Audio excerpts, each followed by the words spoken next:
Hello there, folks. Welcome to a brand new video here on the Football Games Room. And I'm sorry we've not been broadcasting recently, but Tom and I have just been incredibly busy with various different things. But we are hopefully going to be back with some regular content for you as of now. So starting with today's episode, which is 10 changes we'd like to see in FIFA 21. So we're going to have 5 each, and I'm going to start then. We'll go to Tom and keep going like that. I think I'm more off the field stuff, and Tom seems to be more on the field stuff. So we've got a nice mix there, really. So I'm going to kick off with one that I think people perhaps don't even realise has been such a dramatic change over the course of the last 10, 15 years in FIFA, which is the EA tracks. I'm not sure if they're still called that on FIFA 20, but certainly back in the day when I first started playing, the songs were under the guise of EA tracks. We had some classics from FIFA 04, I remember, like Jerk It Out with the Caesars. I think the Jam was on there as well. And then the Scissor Sisters as well, the Streets. And we go to FIFA 2005, some classic songs again, and so on. But then we've got to this stage where FIFA 1920, there's one good song at best. Most of the songs sound like they were made by some guy falling asleep in a studio and just kind of sprawling over the buttons. The songs are dreadful, in my opinion. Yes, you might associate the songs with that particular title, that particular game, but for me, they are just they don't add anything to the game. So I got the game in mid-March. I think I played it with the sound on for about 2 hours of gameplay. For the next probably 200 hours of gameplay, I don't want the noise. I mean, there's that one song that's like, oh, if I woo, it's just not good. It's just there's a random song where he starts listing food items. What is that about? Who is listening to that song at EA and thinking, you know what, that would make a great track for FIFA 20? I mean, come on. I mean, even going back to, I think it's FIFA 14, we had John Newman, Love Me Again. Going back a bit further, we had the Black Kids, I'm not going to teach your boyfriend how to dance with you. I think Oasis have been on there, I think FIFA 06 or 7. So there's been some classic tracks, and now we're left with this nonsense. If we go back to even the 90s, we had Blur. The song too was the theme of FIFA 98, if I remember correctly. So when you start having classics like that, and you see what they're producing these days, sorry EA, there is no excuse. And I suppose it links to my next one, which was kind of rather callously called Derek Ray, because his commentary is painful. Instead of paying Derek Ray and Lee Dixon to provide more generic rubbish commentary lines, pay for licensed music. It makes a game better. I mean, EA seem like they just want, 2 commentators for Champions League mode who never actually commentate on the Champions League in the UK. I don't know abroad, but I assume probably not, because the rest of Europe doesn't speak English, and I don't reckon Lee Dixon and Derek Ray. I think Derek Ray might speak German, but apart from that, I don't reckon he's on the German broadcast. I would guess they might be in America or at a push be in sport, but I really don't know. I mean, it's ludicrous. And yeah, Alan Smith and Martin Tyler aren't great. I'm not a huge fan of Alan Smith on the game, if I'm honest, talking about soggy chips. But or the techers on that shot. But you don't need 2 sets of rubbish commentary. I'm fine with one, EA. And if it means that you can put in licensed tracks or improve the gameplay mechanics, which I'm going to come on to later, do that instead, please. Because and even go back to old FIFAs again, we had Clive Tilsley and Andy Gray, and even before that we had John Motson and Ali McCoy. And they are absolutely legendary commentaries. I think Martin Tyler's good. I think, well, the thing is, if we got rid of Alan Smith, would it be Gary Neville? I'm not sure if we're kind of wishing for something that could end up being far worse than it is.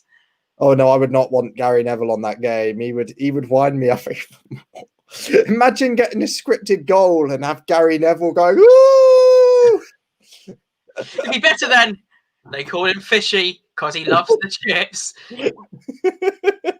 It's just pathetic. It makes me laugh because it's so bad. But do you think that they come up with the commentary lines themselves? I've never ever heard either of those come up with those lines in actual commentary, or whether they've just been presented a list of lines to read off by EA and they've just gone with it.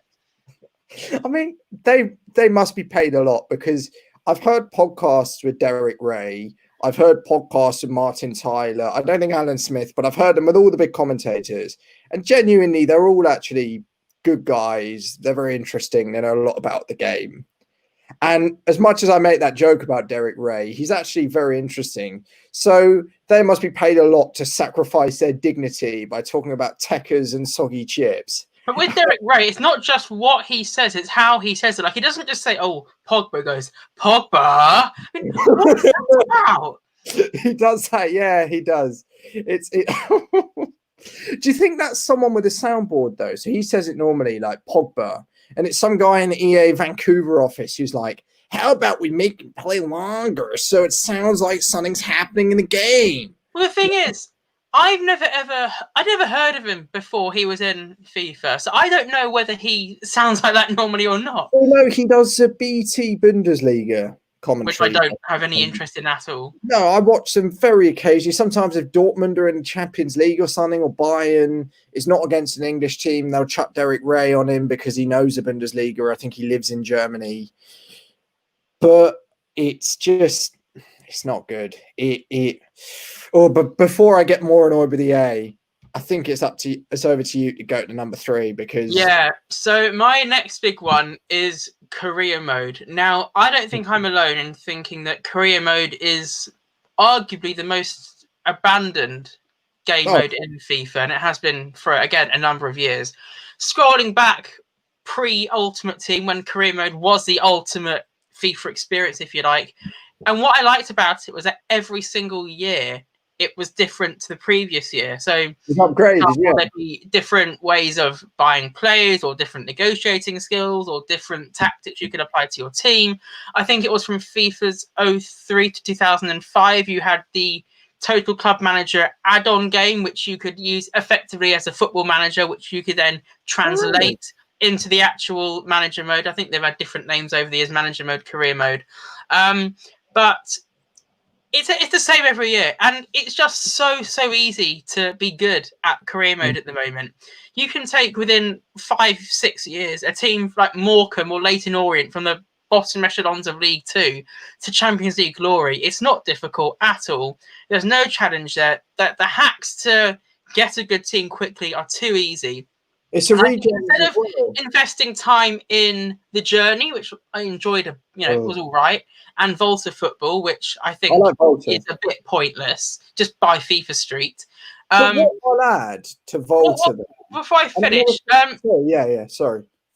I think that EA should invest all of the time and money and energy that they've put into those extra game modes, into making career mode better. They could really give the full experience like they gave with the journey in career mode. And I think that is a massively missed opportunity.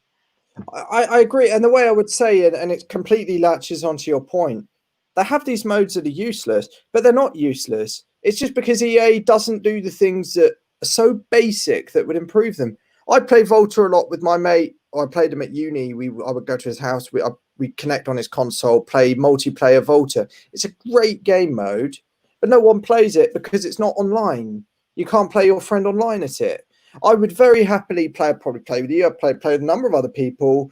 5-a-side Volta online, but EA doesn't do it. Co-op seasons. Why do they not do a better co-op career mode? It would be so much fun. We'd have a great laugh. We would set up a career mode on here, not like a player career mode, a manager career mode. We'd have a great laugh. We'd get the viewers on. We'd probably be Salford City or something. And yes, it would be really easy, but it would be good fun. We'd have some good gameplay moments. We could have a really fun laugh. But EA, again, don't do it. And then even something like in Ultimate Team, the foot draft, make it multiplayer. So we both have our ultimate teams and we can share the rewards out, because it would be so much fun. But instead of that, all they upgrade is the single player mode. They've then got career mode that remains untouched because EA just want to take your money, and it just doesn't improve the game. And all the other modes that they put in almost yearly, the journey, Volta, all of that, they're useless because they're not multiplayer or they don't have the attributes that would actually make them fun. I don't know. And I don't know things that I'd like to add to career mode, and it's things that we know EA are capable of doing because we see it in pro clubs, adding customized badges, customized kits. And even I know that PES doesn't have much of the licensing, but you can upload your own kits. There is the technology to be able to do that. So I don't see why they wouldn't allow people to do that either, because for me, that would make career mode, and it would make FIFA 21 and all the rest of them that follow, the standout compared to all of its competitors if it added that customization.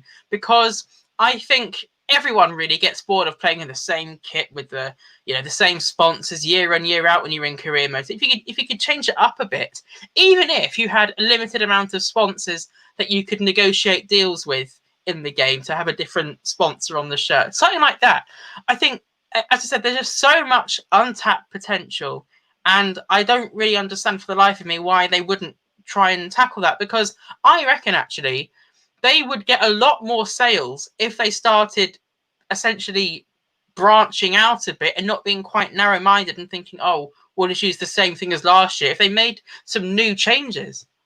But it's another one. So I used to watch back when I was 15 or 16, MGH, who's a big career mode YouTuber, and he made this point. He said career mode won't improve unless you introduce microtransactions. And what he means by that is not pay to win in any way, but charge a quid or two to change a club's kits and branding. If they do that, it might incentivize them to improve the career mode experience. Because I know I wouldn't mind paying £1 or £2 to upgrade my club shirt every 2 or 3 seasons, or have an unlock on kit designs or something. But I will never buy FIFA points. But if they add something like that, it's not gambling. It's fair game for a couple of pounds. I don't know about you, but I would probably pay it. If it's, don't forget the EA catalog as well, which is the coins that you make when you log into FIFA. I mean, I've got about 50,000 of those. So again, it's not like in the past they haven't had kits that you can unlock for Ultimate Team, and even you can unlock career mode. I think focus training and future stars you can scout. So it's not like they haven't got that functionality and capability to incorporate microtransactions or even just transactions with a virtual currency into career mode. So I think for sure they're really missing a trick. Because instead of doing a rubbish upgrade like a financial takeover where you win the game because you get millions of pounds, players aren't realistic. Suddenly Lionel Messi turns out for Brentford because Brentford are paying him massive wages. Would never happen in real life. Instead of doing that, add things that people would actually get excited by.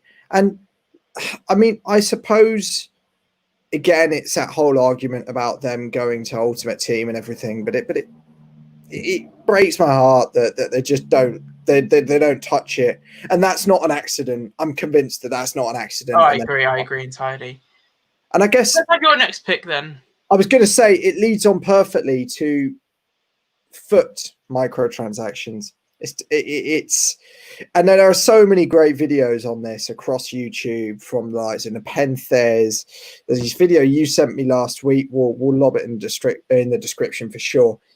It literally exploits young children into paying hundreds, if not thousands of pounds on points. And it's actually vile. I mean, I remember watching, I saw a tweet earlier today. It's talking about, I think, about Bateson and one of the other big draft, one of the other big foot YouTubers. They spent, I think, about £12,000 on FIFA points between them during team of the year. And I think this was done to kind of prove a point. They spent £12,000 on FIFA points and they didn't pack one team of the year. Like, that is, there are people who earn, hardly double that in a year. And you put £12,000 into the game and don't get anyone good. And that YouTubers, I'm actually surprised about that, because normally they get all the good ones. So these guys, I think these guys are the sort of ones that slag off EA a lot, so don't get invited to Vancouver. And I mean, Nepenthes as well for setting up Foot Galaxy, which was actually he was instead of EA, they actually prosecuted him for breaking the Gambling Act because he did virtual packs on his website that could be opened.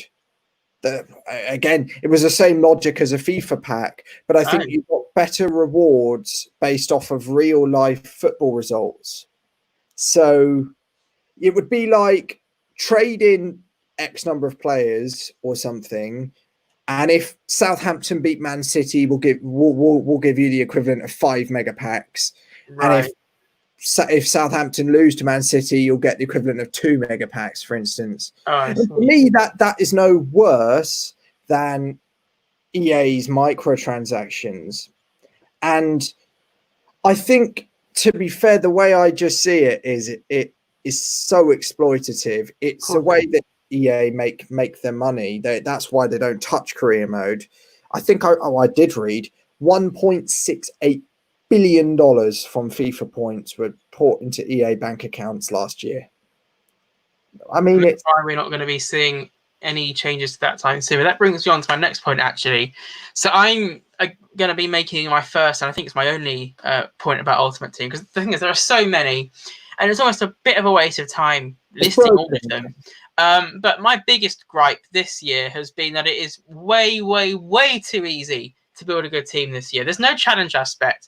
I mean, let's just take Future Stars and Summer Heat, for example. They're giving you 4 or 5 different versions of the same player, which gives you a lot of SBC fodder, which then obviously entitles you to get really good players, which you otherwise wouldn't be getting. Some of the objectives are ridiculously easy. Look at the storyline players as well you can get. I know that they've been a high-rated player in each season, but the amount of highly rated players that are easily attainable, I think it's just ridiculous. In my opinion, if we're talking about scrapping FIFA points and scrapping microtransactions, I think that you should only be able to redeem or unlock certain high-rated players, or all of the highly rated players, the further you progress in the game and the higher the division you go, because then that's more of an incentive for the bigger and better players to be having the better players. And then you also, in that way, stop the players that are in Division 3 that aren't good enough in their own division to get the objective players, dropping down 7 divisions, thrashing everyone in Division 10, and then going back up again. Because some casual players, I'm quite a casual player, I might not play for a week and just kind of log in and want to play a few games, not realize there's an objective going on, and then getting thrashed 9-2 or something because there's some Division 2 player who's trying to unlock, I don't know, Kessie or Ibrahimovic or something. And it's like, come on. And it's painful when also, I suppose one point I'll make in defense of EA is that I am glad towards the end of the game cycle they are unlocking a lot of high-rated players, because I do think that they are in the game and I want more people to be able to use icons. I don't want people to think they can only get an icon by buying FIFA points, which was of the past. But it's kind of gone too far where by the end of the game they just hand out all the best players. And a part of me thinks actually, that's great, because at least it gives some people the chance for 4 or 5 weeks to play with a really meta team and enjoy the game, which, let's face it, it's so competitive anyway that just gives people a chance to let their hair down. But then you see the objectives throughout, like the Future Stars Ozyman, for instance, and it just brings in these annoying cards. Actually, you talk about the storyline cards. Do you remember that Maeda card that was so OP? Yeah. And that Celtic one, I can't remember his name now. There's a Celtic one that they wasn't it? That's the one, yeah. Yeah. I mean it and I can see what you mean. I mean, I don't have a problem with it now personally, because it's the end of the cycle. And at least it gives people the chance to get some of the high-rated players. But I do agree that throughout the game, they should make it play to win, but throughout something so people aren't deranking. The game's not always toxic like it is. And I guess if you're cool with it, I'm going to move on to my next point, because again, it links on really nicely from the deranking. The gameplay. It is awful. And the gameplay, I've written gameplay and scripting because there are games, and anyone can relate to this. You hit the post 10 times, and your opposition, who's rubbish, goes up and scores a cheesy rebound, and you're just want to smash the controller into your TV and storm off. And it's so scripted and predetermined that it's not about your skill level at the game. And I think the fact that people derank definitely doesn't help, because EA feel like they need to even the games out. And the meta players as well. I've got a few that I want to definitely bring up in a later point, but it just means that it's not a game on merit anymore. I don't know what your view is on this, but well, you're feeding into a point that I've been saying for a number of months and years really now. I've only really played Foot Champions, for example, this year properly. And I think that I know that you and I have a differing opinion on this. You quite like being matched up with people of a similar ability, whereas I prefer to play half the people that are much better than me and the other half that I'm much better than, because then you know for sure that the best person is winning the match. Because I find when you start playing against people with a similar ability, what happens is there's some bullshit that happens and they start getting ridiculous things that go their way. The balance then slightly tips either one way or the other. Either you win and you might feel like you don't deserve to win, or they win and you feel like they don't deserve to win. So I think whatever they've got with matchmaking or whatever it is they're calling it, ELO, I think that just has to go out the window. Just get matched with someone random, for goodness sake. Because, again, feeding in with what you were saying about gameplay, I think actually that it's almost like the result of the match is decided on kickoff. And then what happens is the result of scripting. And again, if you happen to be a much better player than the opposition, you can ride out the scripting.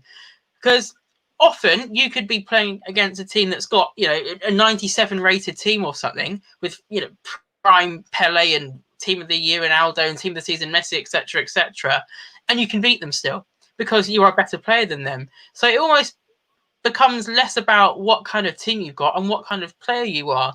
And if you're a better player, then I don't understand why EA wants to try and make you lose. And I mean, I would add to that as well, because you make out, well, you were saying that, I was agreeing with you that I used to get very frustrated when I would get smashed every game by players who were much better. I actually had a run yesterday where I got a lot of players of equal ability. The game turned against me. For instance, I would keep equalizing against the game. I felt like the game didn't want me to, but I would sweat the goals so that the game could do nothing.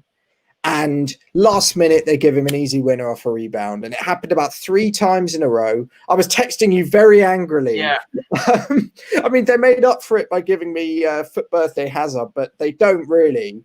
And then I had a run yesterday that was the most relaxing run. I played 3 people who were a lot worse than me. I got 3 rage quits before half time. Then I did play a couple of people who beat me comfortably, but I didn't even mind because I had a nice run. So I actually have to say I've got to take the L for that. I can certainly see why you would. I mean, you ride out the scripting. So if you're, as you say, if it's a mismatch, the game can't do a thing. But I had this awful game, and actually it feeds into me talking about the gameplay. I think I went a goal down on 3 different occasions. So 1-0, 2-1, 3-2. Each time I equalised with a kickoff goal. Each time, and then the game gives me a last-minute winner. Yeah. I mean, I can only imagine the pain that must have been going through the poor guy I played with. And on that point, what irritates me is when the opposition scores a goal and then it's your kickoff and they just leave their controller static, and then you start trying to run through their stationary defenders, and then automatically somehow the player that they then start controlling happens to tackle you. Oh, it's actually infuriating. And I would add that I suppose any promo that they do, they did a really nice little 588 rated plus players the other day. I mean, actually, neither of us got anything brilliant in it. No. It's all balanced out, but it doesn't make up for the rubbish gameplay. You can pack an insane prime icon. I mean, I actually have done very badly with those. But even if I was to pack one of the best prime icons of R9 Ronaldo or Pele, it wouldn't change the gameplay. It wouldn't make me enjoy the game anymore. I'd score a few nice goals, and then I would get undone, and Pele would suddenly turn into Adam Lallana. Exactly. And it's so broken that, as you say, I don't think you play Champions anymore because it's just a wasted. It's 8 to 10 hours of scripted bollocks. I played it for Team of the Season so far because the rewards were good, but for the grind that you have to put in at the weekend, 30 matches, and sometimes you don't always have to play all 30 because you might reach the target before that, but generally 30 odd 28 30 games, and then you start packing crap like a random 86 rated left wing back or something from the Portuguese league, which absolutely has no use in anything because he's got no chemistry for squad building challenges, obviously doesn't fit into any teams, so it's just a pointless exercise. But saving me getting too angry, I'm going to move away from Ultimate Team for my penultimate one and go to practice mode. I don't think you can really call the current practice mode. It's just you and a one-on-one with the keeper. It's pathetic, and the skill games equally are just useless. Awful. Go to old FIFA again, and I keep going back to that, but it was just so much better. You could set up 11v11 practice matches. You could do 11v1 practice matches. You could do actual free kick practices with a proper wall, not just pressing the up arrow and taking a free kick with no wall from anywhere. It was just so much better. You could actually practice tactics with corners. You could practice free kicks. You could properly practice shooting with teammates, not these predetermined scenarios that FIFA's trying to create for you. It was just so much better. And even I think it was up until about FIFA 15 or 16 when the game was loading. I'm not sure if that was on Ultimate Team, but certainly in every other mode, you could actually have the practice arena where you could shoot into the goal. I think that only tends to happen in pro clubs now because it's normally the skill games that they put into the pre-match build-up. Again, a massive trick. I don't know why they thought it was best to change it. For me, it has to get reverted back to that old-fashioned practice mode. I couldn't agree more. I mean, there's not that much to say on it. It's particularly if you set the game on an easy difficulty. It's you play your zombie game to get your daily objectives on FUT. As you guys might tell, I'm mainly a FUT player at the moment. I want that to change, and it's just pointless because it says beat the defender, and the defender's just standing there doing nothing, like a lemon, and and this is what I think it's a theme going through the list that we've made. It's all things that EA either have done in the past, or it's things that EA could do in the space of 30 seconds because they have some of the world's best graphic designers in their Vancouver office, and they choose not to do it. And that is what's more frustrating. It's not like we're asking them to do things that are not very easy to fix, I couldn't agree more with that. That's a really good point. In fact, that they can do it, they're just choosing not to. Yeah, exactly. And I'll move on to my penultimate one, and I'll finish Ultimate. I've finished my Ultimate Team rant. There are two players, Wissam Ben Yedder and Areola. And actually, we can add Ryan Kent in there if you want. Oh my God, no, he is the worst. And Adama Traore as well. Adama, I played one of him in Champs yesterday. Although I did score 8 past Areola. That was fun. Yeah, that is most satisfying. But it's just, the OP players, Ferland Mendy as well. Oh, it's just how they are not good players. It's fine if you want to make Ronaldo OP because no one will have him, and it's quite, he is Ronaldo. But don't make some Real Madrid third choice left back suddenly play like prime Roberto Carlos. Sorry. No, I completely agree with you. Completely agree. And it's always those bastards that will sub on Kent and Traore and Ben Yedder with 15 minutes to go in those matches where the scripting is high as ever. And because they've got so much pace and, the centre-backs are slightly jading and obviously they can't keep up. Then they zoom past them, and suddenly they've got 99 shooting. Yeah, or they've got another pacey player. The goalie comes out, you just take it round him, or you sweat it away, and you just dribble it in the net, and you just say, well, the game's just given them that goal because they've told the defensive line to just go missing. And again, every one of these, when we talk about scripting, we've had it for us and we've had it against us. Yeah, and that's absolutely. kind of infuriating. That I know EA might go, oh, but it's a level playing field, but it isn't. You know, I don't care if I win a game that I don't deserve to win. It kind of doesn't even feel like a win. It feels I'm not saying, for example, that there aren't occasions where you can dominate possession, have 50 shots on target. The opposition will have, you know, a very small percentage of the possession, one shot on target, and still win the game. That can happen. But when it happens so often and so repetitively, there comes a point where you're thinking, hold on a minute, I can't just be the problem, especially when it's happening to so many other people. It's very clearly a problem with the game. Oh, it's ridiculous. And I guess it ties on to gameplay. But the reason I bring up the specific players is because it's the game metas and the game engine that just means that certain players randomly have really weird attributes that just ruin a game. And I suppose a little bonus one I'll add is the toxic messages that we both that just reminded me, actually, this isn't in my 5, but loan players, they if they don't scrap loan players, at least stop them from being put into FUT Champions, because you know you can get this bang average player again that then puts Ronaldinho, because he's got him on a 7-match loan from the objectives from the season, into his squad, and then suddenly he starts scoring a hat-trick against me. It's like, oh, for God's sake. And because the rest of his players are crap and I've got a high-rated squad, the balance still tips in his favour.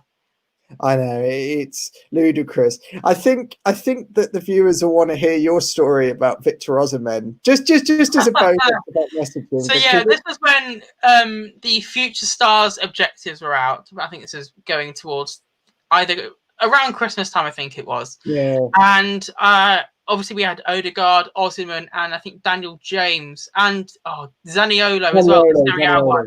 I was at this moment in time trying to do, I think we're doing all of them at the same time, and I was playing against this guy who wanted to get Osimhen. I think he had one of either the second or third one out of the 4 or 5 that there were.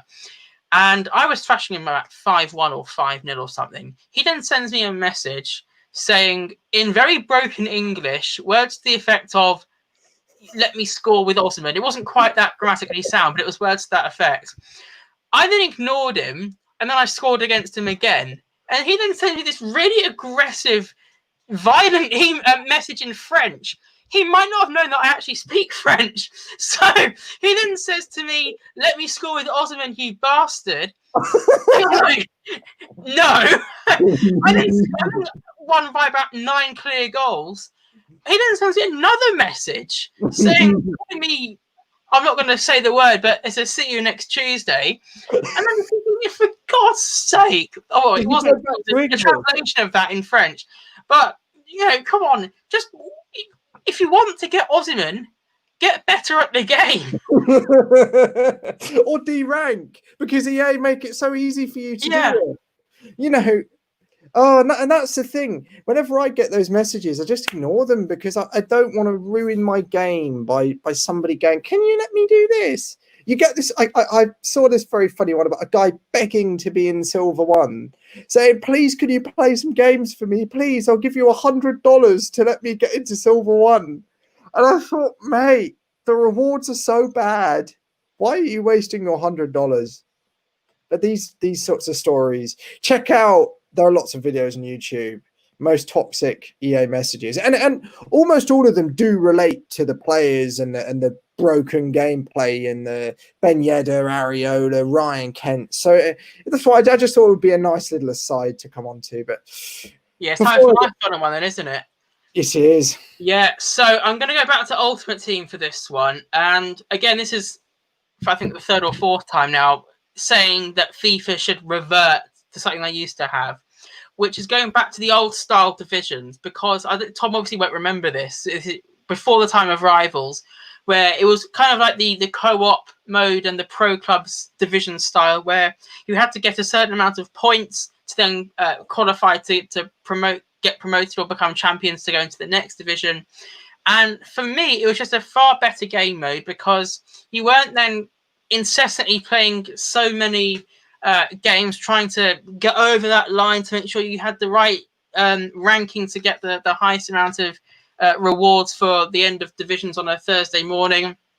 You just knew if you won this amount of games, you get promoted to the next division. And if you ended up losing or you didn't quite get that amount of points, if you got, I think it obviously changed from division to division, 3, 6, 9 points, you then got relegated. It was straightforward. There was none of this nonsensical point system where if you get 450 skill points, you get to division 8 or something. I don't know. I can't remember what it is now. And even with the old style cups and tournaments they used to have, where bronze and silver players actually had a purpose beyond SBCs, where you could actually play in tournaments where only bronze players were allowed and where only silver players were allowed. I mean, for me, it just made the whole experience more enjoyable. It meant that more players were actually useful, and it gave you a sense of, I guess, more of competition because you actually felt like you could achieve something, not just being rank 1, which is so easy to achieve, regardless of what division you're in. Rank 1 is not difficult compared to actually getting promotion, where you had to, get 20, 21 points to win the league or get promoted. It just made it so much more fun. It made it so less stressful. So, yeah. What did you get? So with that old mode, and you're teaching me a bit here, I guess, would you get, instead of a weekly rewards on a Thursday, would you get packs whenever you got promoted or whenever you finished a season? I think so. It's been a couple of years, so I don't remember off the top of my head. I think you used to get rewards once the season finished. I think there was a maximum of 10 games in each season. You could play multiple seasons in a day if you wanted. You didn't have to wait until the next week. And then once you finished the season, if I remember correctly, you did get rewards based on where you finished. And obviously, if you got promoted or you finished as champions, then you got even better rewards for that. So, yeah.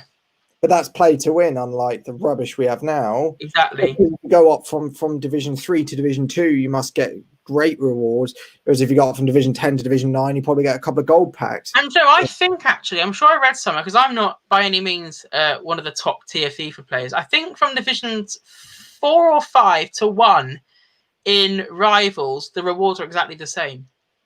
What is that about? Seriously? I read it somewhere, yeah. No, it hurts. It really hurts because, I mean, I guess champions as well, given how scripted it is. And it's another point I was hearing from Matt on YouTube. There is no game mode on FUT that is not horribly competitive.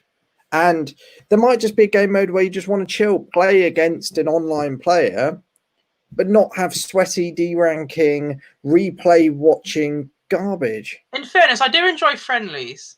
I think that's quite a nice thing. Do you play them online? On occasion, mainly, to be honest, when there's objectives that are there that you have to play in an online headers and volleys match or whatever it might be. But I do quite like, having no rules, because you don't use up any contract, you don't use up any energy, you get effectively free coins for playing the match without losing anything in return. I must admit, out of all the things that they have added over the years, that's probably one of the very few things that I'll hold my hands up and say, fair play, that was a good idea. But, people are less toxic. And, I mean, I suppose it's hard because you can say, well, if you added some sort of incentive to play it, it'll just get toxic again. But have a mode where people can just play for fun and have some kind of end game where it's not vile to play, where you're not going to get dabbed at if you lose, if you concede one, or and that's another frustrating theme. And I guess it's with all online FIFA. So this goes to pro clubs, this goes to co-op, some of the co-op stuff they do have. You just play and you might score a couple of goals. You don't skip the replay because you're a reasonable, sane human being. And then they score one and dab in your face and make you sit for 30 seconds while they wallow in their own smug joy, and it hurts me. I mean, we've played pro clubs for the channel, haven't we? And I don't know where you stand on this, but for me, it's such a much more relaxing game mode because I feel like your destiny of the outcome of the match, that's to say, is only in your hands and not in the hands of some predetermined outcome. Where if you win, it's because you were generally the better team, not because there was some bullshit scripting that was going on. And I think, if I'm honest, I've only really noticed that in Ultimate Team. I'm sure there is, to a certain degree, some scripting, but I would agree that it's more fun because you're right. It's not as prevalent. You don't get the same rubbish, and you don't get the meta players because the other members of your team are all the same. Really, that none of them are exceptional. What I would say is the only thing I would say with the scripting, it is mainly an Ultimate Team. I've had it a few times in career mode across lots of FIFAs, where say you're in a Carabao Cup tie or an FA Cup tie, goes to extra time. There's always, every single time, a clear-cut chance either for you or for the AI to win the game so it doesn't go to penalties. And that's something I know is built in because I see it when you play, I see it when I play. And I mean, that is kind of scripting that again, it denies it's not as bad in the other modes, but I would say it's still there personally. Oh, without question. And Ultimate Team is the most annoying because there's the most to play for. I mean, if you get a little bit in career mode, play the next season and you get another go. But an Ultimate Team doesn't work like that. Let's do your last pick anyway, then, before we make this video too long. Yeah, my last pick is the UEFA Champions League. It's just not incorporated into the game well at all. I think it's just like playing a tournament, but with Derek Ray, with his generic slow lines and a little bit of branding that's kind of nice, but there's nothing that unique, or there's not so much of an aura about it. And I know it's hard, lots of people might say, how would you do it? But they could incorporate that into Ultimate Team in a better way. They can incorporate it into some sort of co-op tournament. They could have like a Champions League branded co-op tournament where, say, you could play in pairs and you'd get put in little groups. You'd play a little group stage, like a 2-leg game or something. It would be great. But they just don't seem to have any ambition with actually using the biggest club tournament in the world and adding it to the game in a way that would make it fun. Because it's not. If you remember when they had the standalone Champions League games, I think they was 2004, 5, and 6, 7. I think they came out. Until they lost the license. Honestly, especially they were. Yeah. And especially, and they were EA, and especially the 2006-7 game was a fantastic game. You could play a treble game mode, so you took one team and it was kind of like a storyline mode where you had certain scenarios that were out of your control, but then you also had to deal with big players leaving. So I think when I did it with United, Wayne Rooney decided he wanted to leave, so then you have to bring in a new high-profile player. You had to sign players that had a certain ranking. You had to try and win the FA Cup, the league, and the Champions League. And for me, that was such a fantastic use of the licensing on EA's part, talking 12, 13 years ago now, compared to the nonsense that they have these days. And even with the World Cup games and the European Championships, where they used to have standalone games, and now it's just an update on the title. If they really want to make more money, in my opinion, people would feel like they would actually be prepared to pay for another game. Because, again, 2006 World Cup game, phenomenal game. Euro 2008 was good too. And then I think it was around Euro 2012, or might have been 2016, where they started using it as a downloadable content. And it's free, so fine. But I just think it would work far better as a standalone game because they have the license to do it. They've got the capabilities of doing it. So why not do it? And I remember, so you were saying about the Champions League game. So they would, in addition to the Champions League, they'd have the Premier League and the FA Cup licensed and in the game. Yeah, because they've got the licensing. I suppose they can do whatever they want with it. And it just seems to me that they used to be so much more creative, like the international tournaments, a kind of plug-in that they add to Ultimate Team. It's not what you don't change. What EA don't, or what EA are doing, but it's rubbish.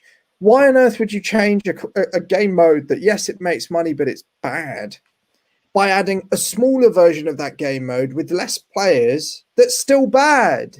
I know. I know.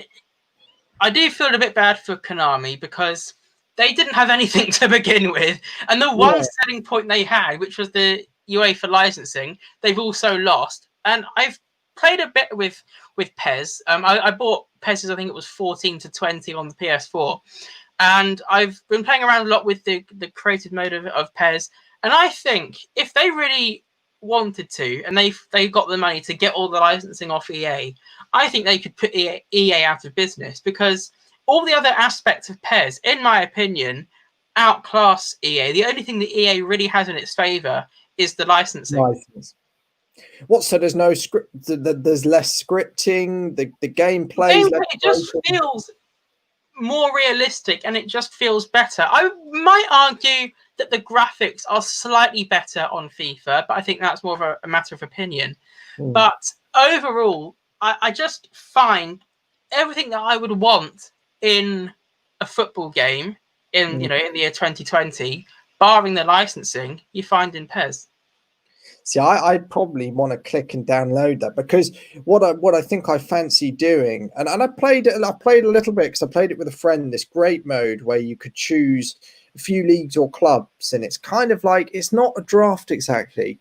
They would assign you random players of mixed abilities from those clubs. So say if we were doing something for this channel, we could create a Manchester United, Chelsea, you're a Barnet supporter in lower leagues, I'm Wickham. We could add them all to the game, and the game would allocate us each, I think it's 15 or 16 players from those clubs randomly. So from your rubbish bronzes or equivalent to your Christian Pulisic and your Daniel James or whatever.